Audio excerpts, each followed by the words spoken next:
now be a little bit more familiar to people, like A-10s, for instance. That's correct. And of course we have the B-2 and the B-1. All of these airplanes and equipment that we used on the water and on the land really came through for us.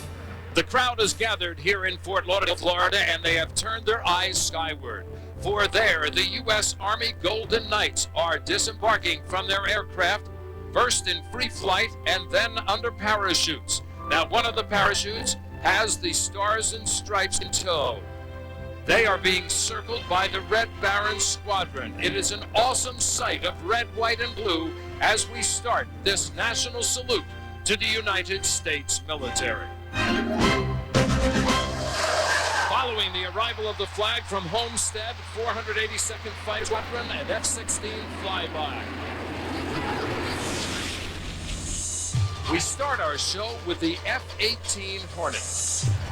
It's an all-weather fighter and attack aircraft, a workhorse for the U.S. Navy, and it supplements the F-14 in defending the fleet. This aircraft did a lot of hard work in Afghanistan and in Iraq in close air support. And Gibby, one thing we're going to talk about with every one of the fighters that we see today is the tremendous maneuverability of these aircraft. Well, fighter pilots will tell you that speed is life, but maneuverability is part of that equation. The F-18 Hornet of the United States Navy. What a sight to see. We're going to continue with more exciting action on the McDonald's National Salute to the United States military, so stay with us. Well, the fans are getting a special treat. This is the only original PT boat that was actually used in the military service that is still in operation today, and it operates out of Key West, Florida. Sort of out with the old, in with the new. This is the F-117 Nighthawk. It is a stealth aircraft. And it's the beginning of the stealth technology and the effective delivery of precision-guided weapons. You'll notice the angular surfaces and the black coating, which are designed to absorb and reflect radar waves from hostile radar installations. When you look at this aircraft coming at you, it looks like a frisbee on the horizon, and all of a sudden it's there. You don't even hear it. The sound is all behind it. Yes, it is. And you'll notice the flat exhausts in the back, which are to dissipate the heat signature. Now, one of the most important elements of the war in Iraq recently were the reserve units. This is the 920th Air Rescue Wing, which is a reserve unit out of Patrick Air Force Base. Gibby, more than ever before in history, I think we found out the importance of the reserve units that were highly trained and ready to go when called on. And they're just back from Iraq with their HH-60s with a distinguished record in combat rescue, 17 of 27 unclassified saves, and we don't know how many others they participated in.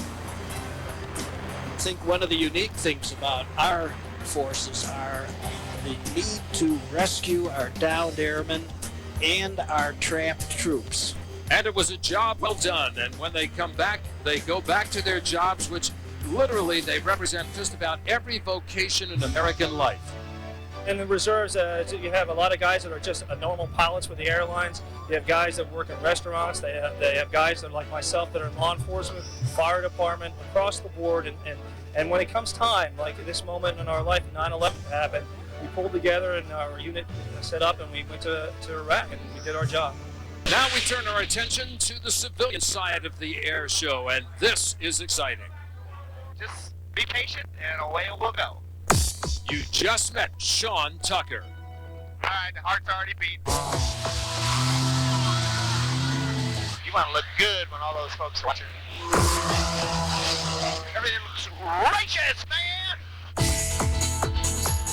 Some of the finest aerobatic pilots in the country have gathered together in Fort Lauderdale, Florida to be a part of this salute, the national salute to the U.S. military. Sean Tucker, without question, outstanding. I don't think I've seen a guy that enjoys flying more than Sean, and it's hard to believe he started out with a fear of flying. As a matter of fact, he says that's why he got into it. He wanted to overcome the fear.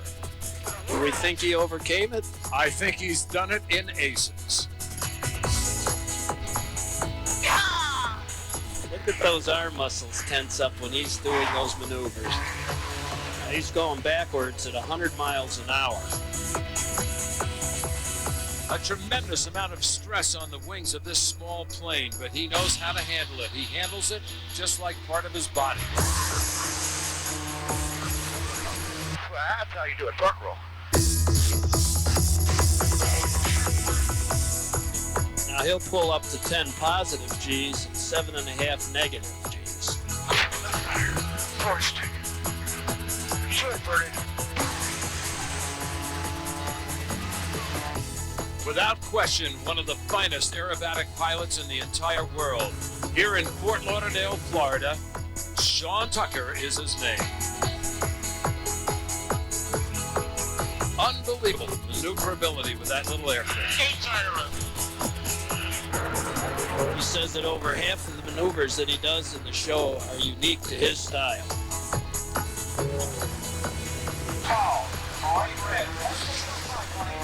Sean Tucker. Clouds, beach. What a job, huh? Now we're going to jump back in history a little bit and talk about a bomber that made history during World War II. This is the B-25. It is flown by Kermit Weeks, who is the man behind Fantasy of Flight, which restores old aircraft and puts them on display in Polk County, Florida. Thank God for people like Kermit who restore and operate these airplanes and let us enjoy our aviation heritage. Now, staying with aircraft that are older but still in use, here's the B-52 Stratofortress bomber. Well, this is the grand old lady, 50 years young, constantly upgraded, very deadly, with all the capabilities of modern warfare, and a very effective piece of equipment in the war on terrorism. The B-52 Stratofortress bomber. And here's today's more modern technology in the B-1 Lancer. And this is another star in our bomber fleet. This is the aircraft that within 45 minutes of notification had 2 precision-guided weapons on the bunkers believed to have Saddam Hussein in place. And this is an aircraft that has movable wings that go back to make it even faster and more sleek. The B-1 Lancer bomber, and we have yet more to come from Fort Lauderdale. Stay with us. With retired Brigadier General Gibby Bartan and the crew of the Goodyear blimp that's flying high over Fort Lauderdale Beach, where the crowds are responding right back. And now they get ready for Ian Groom in the Sukhoi, a Russian-built stunt plane that really wows them and has some world records. Yes, and that airplane is quite an airplane. It's made out of some really space-age materials. You have Kevlar, titanium, stainless steel, and much like Sean Tucker's airplane, able to take very, very high negative and positive Gs. And Ian's real specialty is putting that plane literally into spins and going up and down and all over the sky. Yes, I believe he set a vertical spin record here during one of the years. And when you see how hard he works at this, it's a real good message to our youngsters to keep themselves in good shape. All of these acrobatic pilots do that. Here he is in a flat spin. And of course, if you look down now, you can see the boat line really good as it comes up in a negative G situation. And here you can see him coming over the top of a loop and then rolling the airplane straight up. Another great shot of the boat line and the shoreline.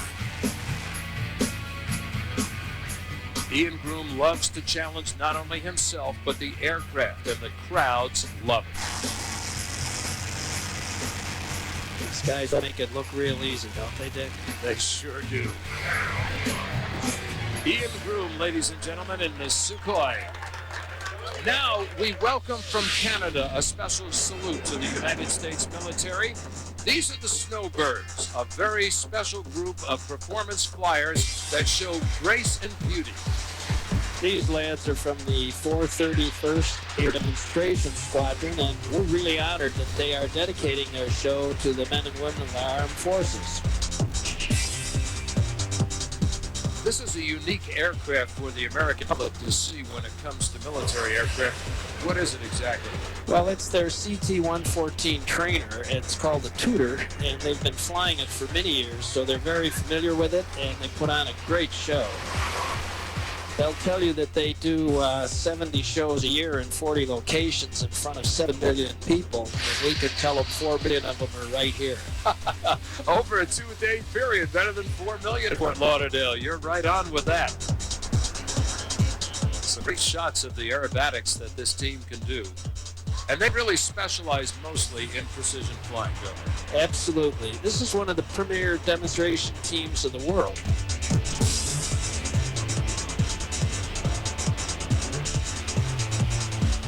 Really graceful. They're led by their squadron leader, Major Will. These guys have flown all sorts of aircraft before, and they ended up being privileged to get into this squadron and literally tour around the world. The Snowbirds out of Canada, giving a salute to the United States military personnel in Fort Lauderdale, Florida. Now we'll turn our attention to what the crowd always waits for every year. We start with the F-15 Eagle. This is our premier air superiority aircraft since 1988, and it'll soon be augmented by the F-22 Raptor.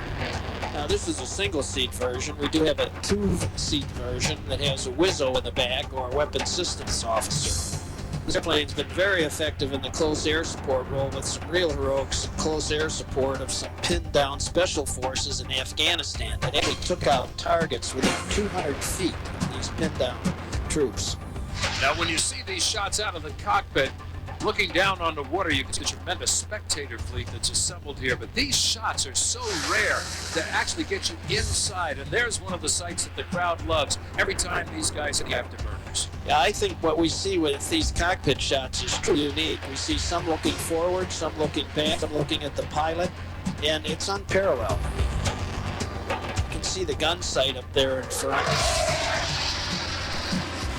These airplanes, though they're demo aircraft, can be back in combat configuration very, very quickly. What you see at an air show like this is what they do in the field. All of the pilots are trained in these maneuvers. The F-14 Tomcat, the U.S. Navy version. Now, this is the Navy's air superiority fighter. As I mentioned earlier, it works with the F-18 in protecting the fleet. But much like the F-18 and the F-15 and the F-16, it can do all those roles as a fighter bomber, and we do have, sitting back here, we want to make sure you understand, the backseater, or the RIA, Radar Intercept Officer, in Navy terms.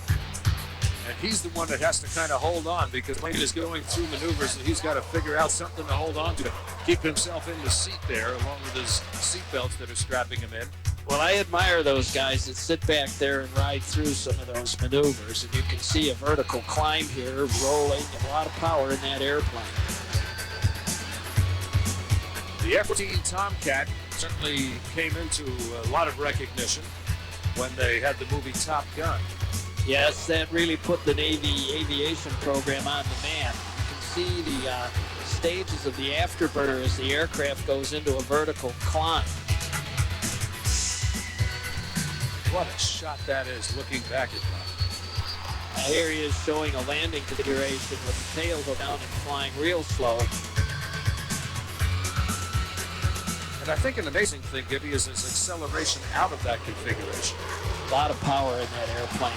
And you can see the little diamond puffs that represent the compressor stages of the afterburner. Now we turn from air to the sea, the floating islands ship. And that means if there's a disaster on board, they have to be ready to handle it themselves. They are, and we emphasize again, this is the USS Cole, the ship you heard about that suffered all that damage. And this ship is a mighty, mighty destroyer. But it is a ship that doesn't forget either. This is a lasting tribute to the honor, the courage, and commitment of those on board who were lost in that tragedy. Now here's one of the acts everybody loves, Kirby Chambliss. Talk to me a little bit about how this guy operates this plane, Gibby. Well, I'll tell you, there's very few people that operate an airplane like he does. Look how crisp those turns are. That airplane doesn't waver an inch. It you know that he's pulling an awful lot of G's while he's doing that, and it's very easy to see why he's the reigning world champ. Kirby Chambliss also has a way of putting the plane straight up and in this case dropping it straight down.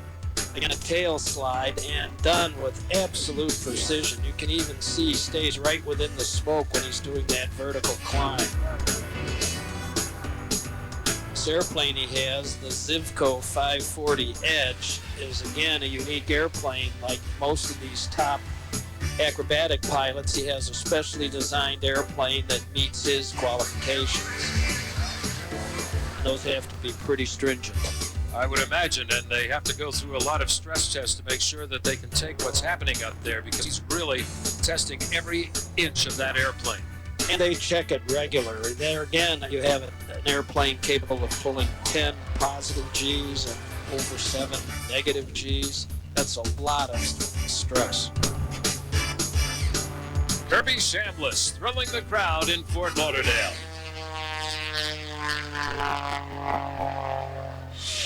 And as he says goodbye, we welcome the A-10 Warthog. This is a plane that everybody seems to have just a heartfelt warmth for.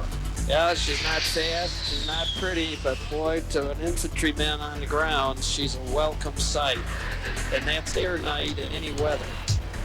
And one thing this plane did during the recent war effort, Gibby, was it brought to the fact that there are female pilots, because we had a great story about a young lady who flew this plane back after its tail section had been shot out. It had never been done before with a Warthog. Well, that's a nice job for any pilot to get back safely after combat damage, and my kudos to her for doing a great job.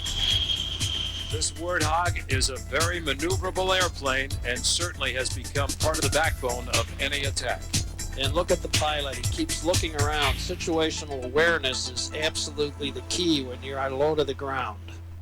Now we move to a different type of aircraft. The Florida Army National Guard unit brings in the Apache helicopter.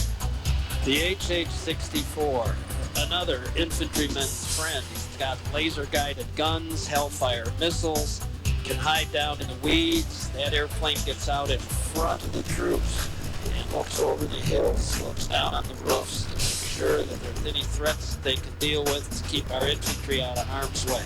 I mean, just looking at it, it gives you chills, because that is firepower on display. Well, I wouldn't want to be in anybody's enemy armor and have that thing looking down on me.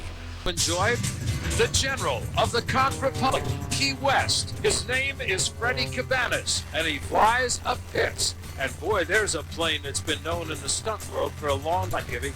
Yes, and his is a classic, and of course Freddie himself is a classic. He's a member of the Screen Actors Guild. He's got 20,000 hours of flying time. He runs a tourist air service down there in Key West. I guess you could call him a pretty high-profile guy. And a pretty good pilot. There he is inverted in an inverted spin. That'll give you a headache. It's amazing. As many times as I watch these aerobatic pilots, I just am amazed that they don't get sick flying those aircrafts. But they're so focused and so concentrated, they're watching the controls and the horizon around them. Well, I agree with you. It's amazing they don't get sick, but if you ever have the good fortune to ride in the back seat of one of them, you might not be so fortunate. This is true. As a matter of fact, I've heard a story about a couple of people who are considered the best pilots in the world. When they don't have control of the aircraft and they're not thinking about the control of the aircraft, it plays on them like it does the average person. Well, I can agree with that 100% on my own case. Freddie Cabanas, known as the General of the Conch Republic. Back on the water, we have a rescue demonstration about to take place with Group Miami from the United States Coast Guard. And Gibby, I want to point out how important, vital a role the Coast Guard played in the war in Iraq. We heard about all the other services, and a lot of people didn't realize that the United States Coast Guard was over there. Yes, they were there to provide some inshore security, and of course the group here in Miami is the busiest in the world, and I think the largest group in the U.S. Coast Guard. There you can see a great rescue at sea, and that's how they do it. They don't only do it for military, they do it for civilians day in and day out. What a great thing to have the United States Coast Guard on duty, and these people appreciate them. Now we have a very special tribute. This is the Heritage Flight.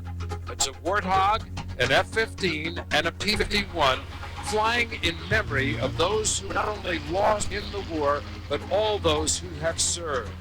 And some of those came back injured.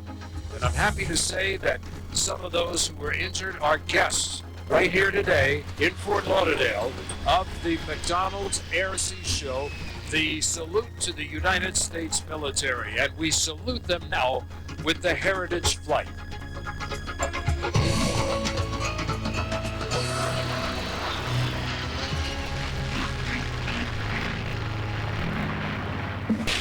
Now, ladies and gentlemen, you saw them earlier.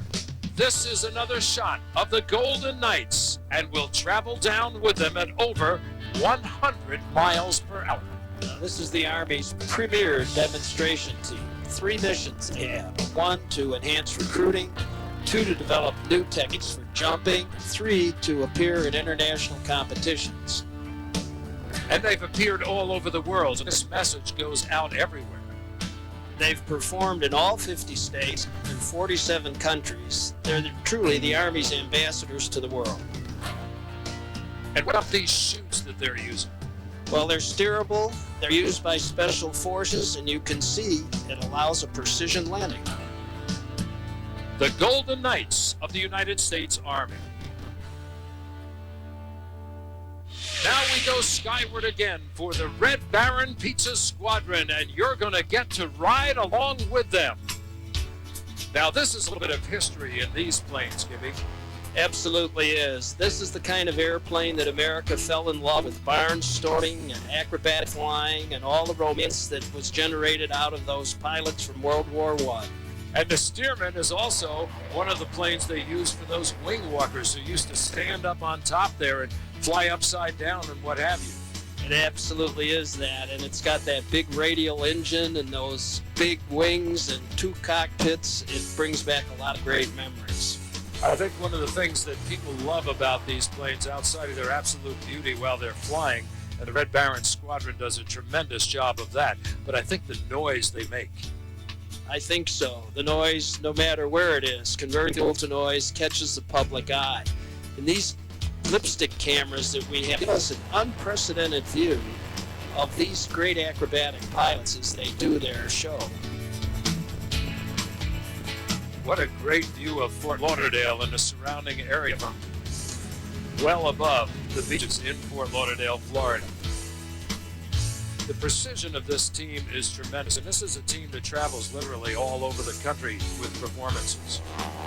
Here's one of their signature moves, a big heart.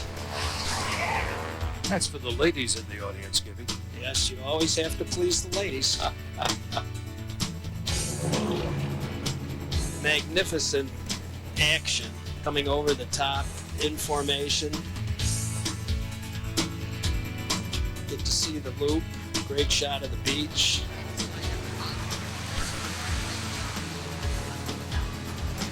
The Red Baron Squadron. And some terrific flights. Look at that as he pulls away. Remember, this salute is for the men and women. Technology we're very proud of, but it's the men and women who developed and built and fly those things that really are the key. That's America's leading edge. Leading edge? How about this leading edge? Truly is. This is the B-2 stealth bomber. I believe this is technology no other nation will be able to equal, both from the research and development point of view and the overall cost, which is about $1 billion per aircraft. You'll notice the evolution of the design over the F-117, the rounded surfaces of this aircraft, and it has great payload capacity and ability to deliver precision weapons. 13,000-mile missions put those weapons on the target, pinpoint accuracy.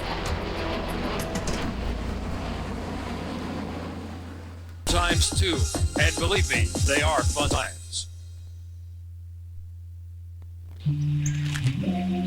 What you got there?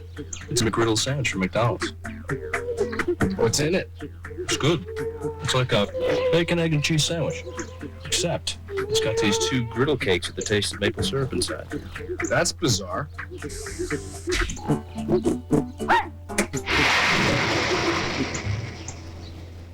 Then again, it's not that bizarre.